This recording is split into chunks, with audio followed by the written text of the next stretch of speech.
Si te dijeron que había un solo camino hacia la verdad espiritual, si creciste creyendo que las respuestas ya estaban escritas en piedra, prepárate para que todo lo que pensabas se desmorone. Porque durante siglos testimonios fueron borrados, textos fueron enterrados y enseñanzas completas desaparecieron de la historia oficial. No hablamos de teorías conspirativas, sino de documentos reales, descubiertos en cuevas del desierto, que revelan un cristianismo que no reconocerías. Un cristianismo donde la salvación no era un evento externo, sino un despertar interior. Donde el reino no estaba en los cielos, sino pulsando dentro de cada alma que lo busca. Si algo dentro de ti está empezando a vibrar, si sientes que has estado buscando respuestas en los lugares equivocados, entonces atraviesa la cortina que siempre te rozó sin que la vieras. Toca me gusta no por el algoritmo, sino como señal de que estás preparado para que se rompa el sello de silencio que guardó estos secretos. Suscríbete, porque lo que viene después afinará el oído con el que tu alma escucha. La pregunta que nos lleva al abismo es esta. ¿Qué pasaría si todo lo que te enseñaron sobre el cristianismo fuera apenas la superficie de aguas mucho más profundas? En los primeros 3 siglos después de la crucifixión, el cristianismo no era una religión unificada, era un archipiélago de fogatas espirituales que se respondían a distancia, cada una interpretando las enseñanzas de manera radicalmente diferente. Imagina comunidades secretas reuniéndose en casas privias, compartiendo pergaminos que hoy consideraríamos heréticos, practicando rituales que la iglesia oficial jamás mencionaría. En una villa perdida de Asia Menor, los seguidores de Marción se reunían al amparo de la medianoche. Para ellos, el Dios del Antiguo Testamento era caprichoso, vengativo, un arquitecto inferior que había creado este mundo material como prisión. Cristo había venido a revelar al verdadero Padre, un Dios de pura misericordia que nada tenía que ver con las guerras y castigos del Dios hebreo.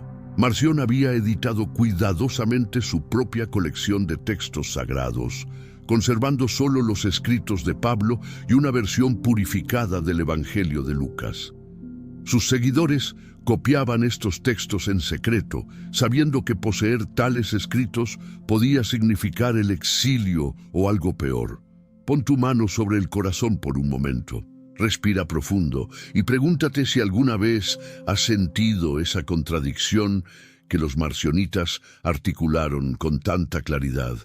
El Dios guerrero que ordenaba genocidios versus el Dios misericordioso que Cristo había revelado. Ellos se atrevieron a decir que no eran el mismo ser. Mientras tanto, en las montañas de Frigia, las profetisas montanistas entraban en éxtasis bajo la luna llena. Prisca levantaba los brazos y su voz se transformaba.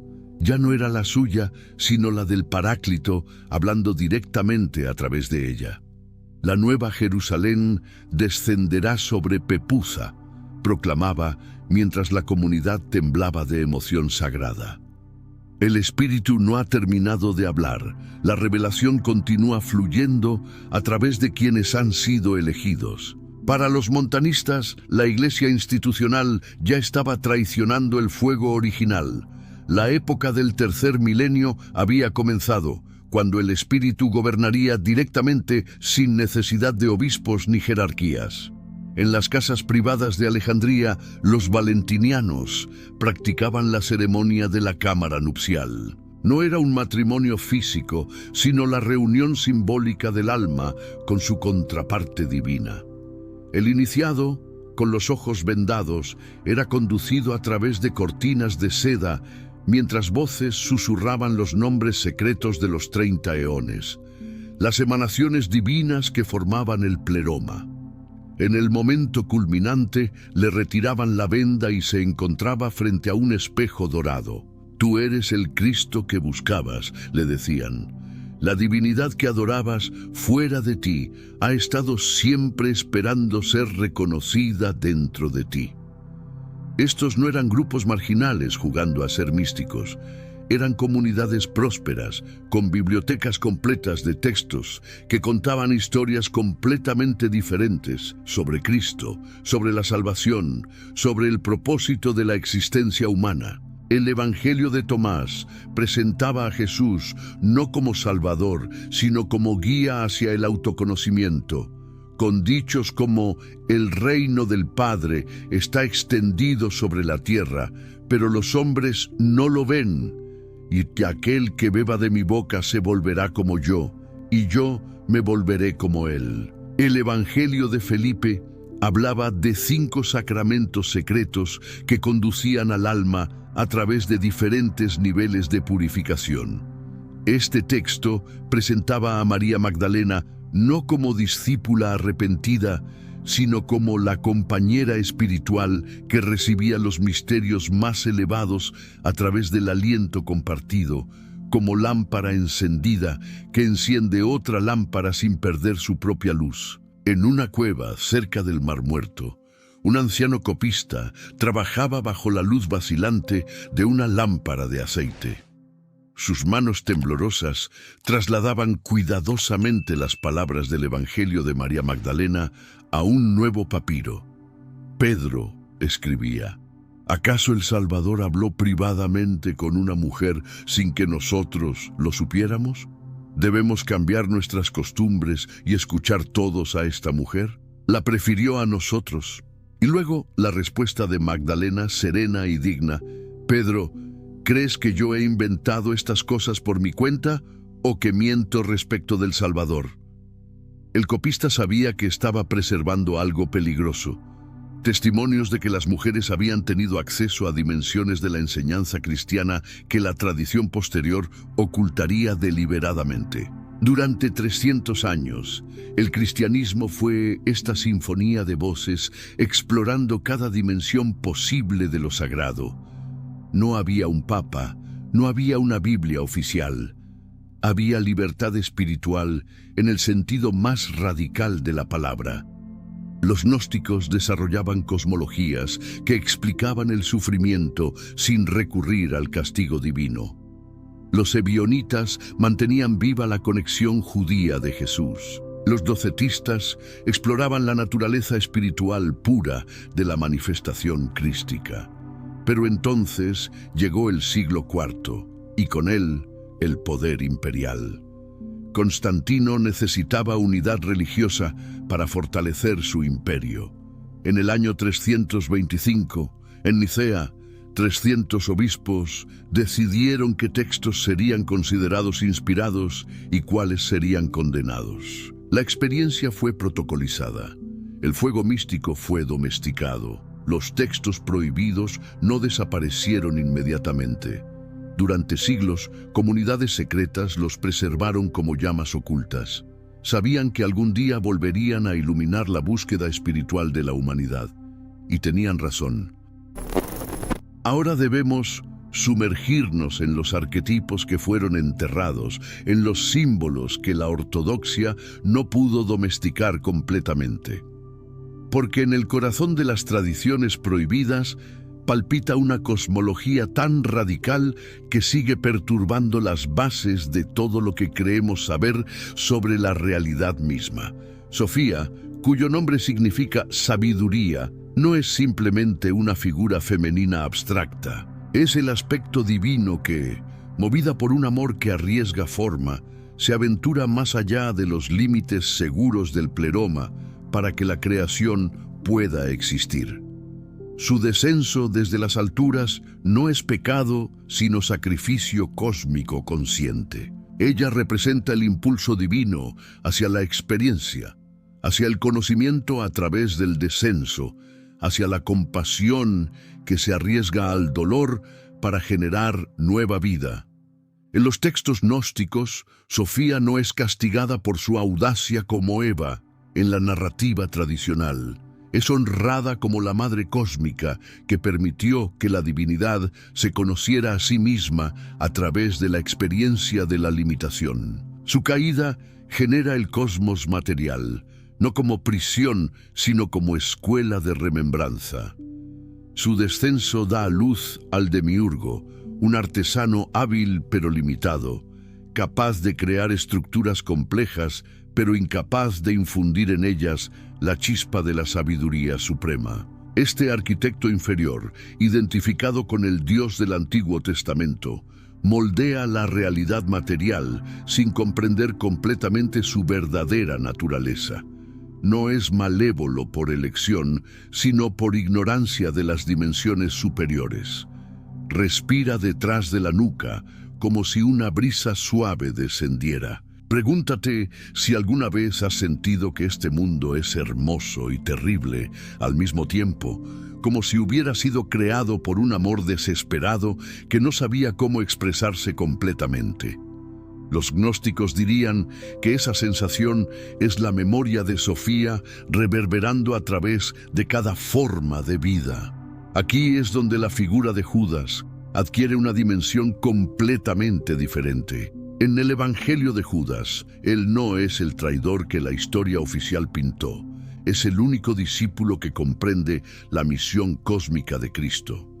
Mientras los otros siguen pensando en términos de un reino político terrenal, Judas entiende que Cristo debe liberarse del plano material para completar la obra de restauración en las dimensiones superiores. En un diálogo íntimo que el texto preserva, Cristo le explica los misterios que los otros no pueden comprender. Le confía el acto más sagrado y más doloroso. Judas acepta la moneda, pero la moneda es como un espejo que no refleja, símbolo de la ilusión que debe sostener para que el plan divino se cumpla. Se convierte en el colaborador consciente que acepta cargar con la maldición histórica para que la liberación sea posible. El discípulo más odiado de la historia podría haber sido el más compasivo, el que amaba tanto a su maestro que estuvo dispuesto a ser malentendido por toda la eternidad. Esta inversión de valores nos desafía a mirar más profundamente en nuestras propias vidas, a preguntarnos si estamos dispuestos a actuar con integridad espiritual incluso cuando seamos malinterpretados. Los gnósticos desarrollaron una comprensión del Cristo completamente diferente de la ortodoxia. Cristo no era únicamente Jesús de Nazaret, sino un estado de conciencia, una función cósmica que podía manifestarse a través de cualquier ser que hubiera alcanzado la gnosis completa. Un desconocido en el mercado te mira y por un segundo reconoces la misma luz. Eso es Cristo activándose a través de la conciencia humana despierta. Sus rituales incluían ascensiones meditativas, donde el practicante se visualizaba atravesando las mismas dimensiones que Cristo había navegado, confrontando a los arcontes o guardianes psíquicos que mantenían a las almas atrapadas en patrones de ignorancia. Cada arconte representaba una ilusión específica, el miedo a perder pertenencia social, la culpa heredada de generaciones que nunca examinamos, la anestesia del cotidiano que nos impide ver lo sagrado pulsando en cada momento ordinario. Imagina una luz dorada que se enciende detrás del esternón durante unas cuantas respiraciones lentas. Los gnósticos creían que esa luz era literal, que el cuerpo humano contenía centros de energía divina que podían ser activados. No necesitabas un sacerdote, no necesitabas una iglesia, necesitabas recordar quién eras antes de que los arcontes de la ignorancia te convencieran de que eras pequeño, separado de lo sagrado. La María Magdalena de los textos gnósticos recibe las enseñanzas más elevadas, comprende dimensiones del mensaje que incluso Pedro no puede captar completamente. En el Evangelio de Felipe se la describe como la koinonos, la compañera sagrada. El texto dice que Jesús la amaba más que a todos los discípulos y solía besarla frecuentemente. Pero este beso representa la transmisión directa de gnosis, la transferencia de conocimiento espiritual de un iniciado a otro. Los textos preservan escenas donde los apóstoles varones se sienten celosos por la relación especial entre Jesús y Magdalena. Pedro pregunta directamente por qué ella recibe enseñanzas privadas. La respuesta implícita es que Magdalena había desarrollado una capacidad receptiva, una apertura mística que los otros aún no habían cultivado. Pero lo más perturbador de todo es la enseñanza gnóstica sobre el conocimiento del bien y del mal. El pecado original no fue desobediencia, sino el primer acto de despertar. La serpiente del Edén no era el tentador malévolo, sino el primer maestro gnóstico, invitando a la humanidad a cuestionar la autoridad del demiurgo y buscar el conocimiento directo de su propia divinidad. Comer del árbol prohibido fue el primer acto de revolución espiritual, el momento en que los humanos se negaron a permanecer como mascotas ignorantes de un Dios celoso. Esta interpretación convierte toda la narrativa bíblica en su cabeza. El verdadero Dios, el Padre incognoscible, envía emanaciones como Cristo para despertar a la humanidad de la ilusión cósmica, para recordarles su origen divino y su destino de retorno a las alturas. Ahora viene la pregunta que corta como espada de doble filo a través de todo lo que hemos explorado. Si estas enseñanzas contienen fragmentos de verdad, si la diversidad del cristianismo primitivo fue aplastada por consideraciones políticas más que por inspiración divina, ¿qué significa esto para tu vida espiritual hoy aquí en este momento, donde tu alma busca respuestas que las instituciones ya no pueden ofrecer completamente? La primera revolución es la revolución de la autoridad espiritual. Imagina que estás en una reunión familiar donde todos esperan que apoyes una decisión que sabes, en lo más profundo, que es incorrecta. Los gnósticos te dirían que ese diapasón interior que vibra con incomodidad es más confiable que toda la presión social del mundo. Durante siglos hemos sido entrenados para buscar validación externa, pero la gnosis enseña que la autoridad última reside en el conocimiento que brota desde adentro cuando el alma recuerda su origen divino. Esto no significa caer en relativismo donde todo vale igual. Significa desarrollar el discernimiento interior que puede reconocer la verdad sin importar la fuente. Cierra los ojos por un momento y pregúntate, ¿cuándo fue la última vez que sentiste una presencia sagrada sin necesidad de estar en un templo? ¿Cuándo experimentaste una paz que sobrepasaba todo entendimiento sin haber seguido ningún protocolo religioso específico? La segunda revolución transforma nuestra comprensión del sufrimiento. Conocí a una mujer que perdió a su hijo en un accidente. Durante meses, los consoladores religiosos le repetían que era la voluntad de Dios, que debía aceptar el plan divino. Pero una noche, sola en su cuarto, sintió algo diferente. El dolor no disminuyó, pero cambió de calidad. Ya no era castigo divino, sino nostalgia cósmica. El tirón del alma hacia dimensiones donde el amor trasciende las limitaciones de la forma física.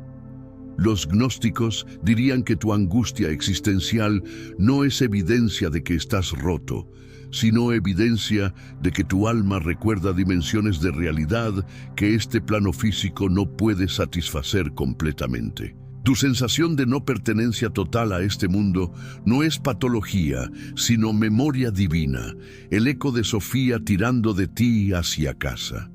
Respira hacia ese lugar del pecho donde a veces sientes una tristeza inexplicable durante momentos de belleza intensa.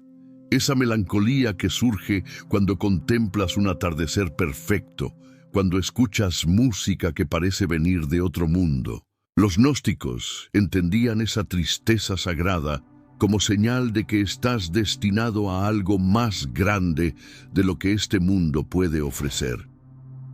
La tercera revolución redefine las relaciones sagradas. Si Cristo y Magdalena representaban una unión que trascendía las categorías convencionales, Entonces, nuestras relaciones íntimas se convierten en laboratorios alquímicos donde podemos experimentar la reunión de los opuestos complementarios.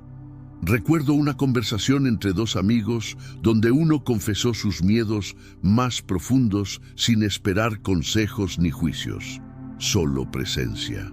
El otro escuchó sin tratar de arreglar nada, reconociendo la chispa divina luchando por expresarse a través del dolor.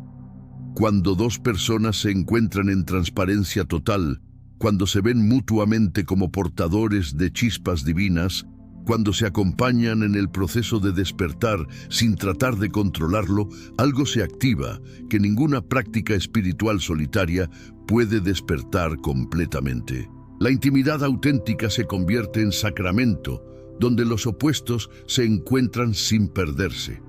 La cuarta revolución es la revolución de la ética sin obediencia ciega.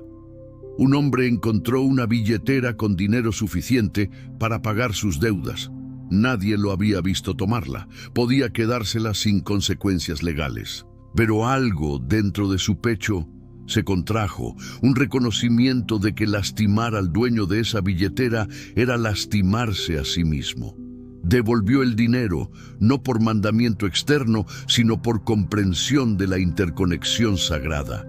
Cuando reconoces que portas una chispa del Dios verdadero, cuando sientes la interconexión sagrada de toda la existencia, el comportamiento ético surge naturalmente. No por obediencia a reglas, sino por reconocimiento de tu verdadera naturaleza.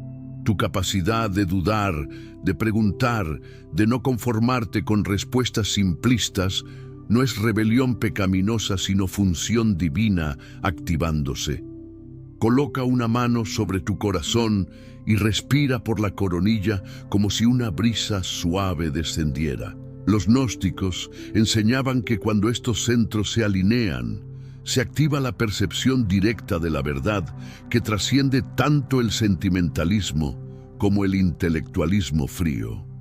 Si toda esta diversidad fue aplastada, si todas estas voces fueron silenciadas, ¿qué otras verdades están esperando ser desenterradas en las profundidades de tu propia experiencia interior? Los gnósticos creían que cada alma humana era un texto sagrado donde la historia cósmica completa estaba inscrita.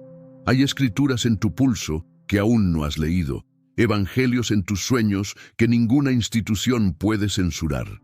El saber te respira por dentro cuando dejas de apretar el puño. Esa anamnesis sagrada está disponible ahora, no como recompensa futura, sino como realidad presente, esperando ser vista con ojos que han aprendido a mirar más allá de las apariencias.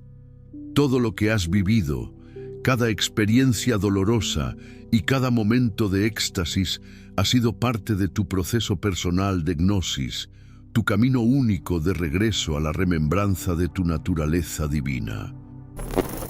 Hemos atravesado siglos de silencio. Hemos desenterrado voces que el poder quiso borrar para siempre.